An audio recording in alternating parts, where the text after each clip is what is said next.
پکڑیے پکڑیے. پکڑ لی. مجھے ٹیپ دیجیے گا.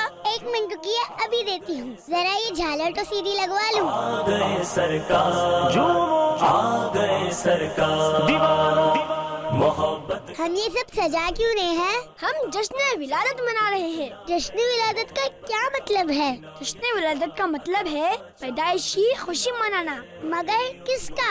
جن کی وجہ سے اللہ تعالیٰ نے اس کائنات کو بنایا. اعلیٰ حضرت امام احمد رضا رحمۃ اللہ علیہ کیا خوب فرماتے ہیں, وہ جو نہ تھے تو کچھ نہ تھا, وہ جو نہ ہو تو کچھ نہ ہو.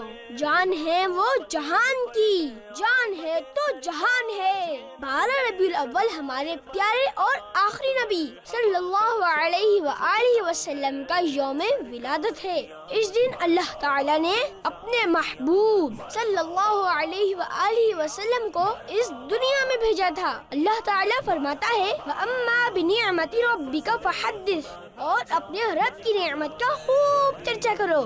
اور ہم اس کی نعمت کا شکر ادا کر رہے ہیں. ساری دنیا کو بتا دینا چاہتے ہیں کہ اللہ تعالیٰ کی سب سے بڑی نعمت ہمارے پاس ہے, اور نعمت کا ذکر کرنا اللہ تعالیٰ کی شکر گزاری کا طریقہ ہے. ہم یہ ہر سال کیوں مناتے ہیں؟ اللہ کے پیارے اور آخری نبی صلی اللہ علیہ وآلہ وسلم پیر کے دن اس دنیا میں تشریف لائے.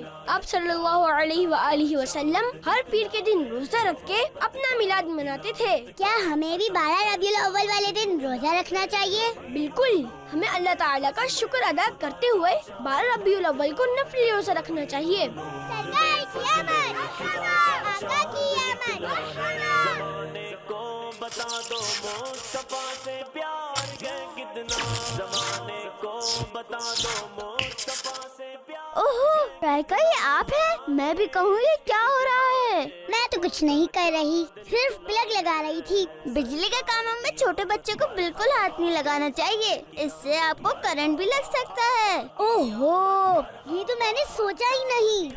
بابا یہ پلگ لگا دیں گے؟ جی جی کیوں نہیں. خدا کا چاند نکلا ہے. ماشاء اللہ, آپ محفل میلاد کی تیاری کر رہے ہیں. اس میں آپ نے کیا کیا نیت کی ہے؟ ہم میلاد پڑھیں گے, یعنی اپنے پیارے اور آخری نبی صلی اللہ علیہ وآلہ وسلم کا ذکر کریں گے, اور اپنے پیارے اور آخری نبی صلی اللہ علیہ وآلہ وسلم پر خوب خوب درود و سلام پڑھیں گے, اور مسلمانوں کو کھانا کھلائیں گے. اور ہاں, سب سے بڑھ کر ہم اپنی زندگی کو نبی کریم صلی اللہ علیہ وآلہ وسلم کی فرما برداری میں گزاریں گے. ماشاء اللہ, خوب اسی طرح ہر سال میلاد مناتے رہو. سرکار کی آمد, مرحبا, آقا کی آمد. مرحبا. چاند نکلا ہے بھائی, نور میں فضل خدا کا چاند نکلا ہے. فرشتے لے کے آئے محفل میلاد کے پرچم, فرشتے لے کے آئے محفل